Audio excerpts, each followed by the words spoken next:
You can also, just to remind you,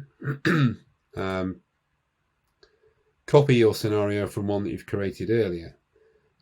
So I have a large scale scenario here, which is still running, in fact.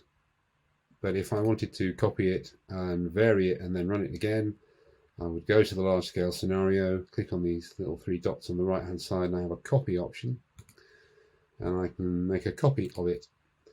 Now this is a very large scenario, got 292 installations in it, so there's a bit of thinking time whilst all that is copied across into my own new scenario. You can copy from scenarios that are shared with you as well.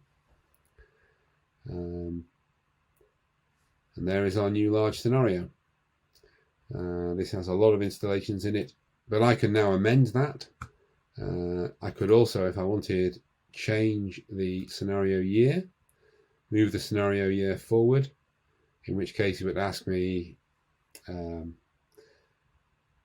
whether I wanted to age all the assets in here, and they would age if I wanted them to. So if I wanted to choose a scenario 10 years in future,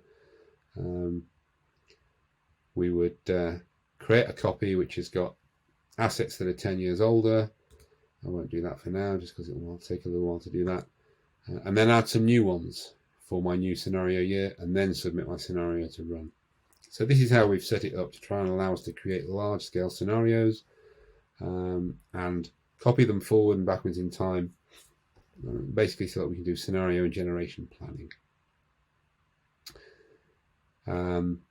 There is also an option to bulk load. I didn't create this large scenario by inputting every one of these 200 odd installations in by hand. They can be bulk loaded from a CSV file.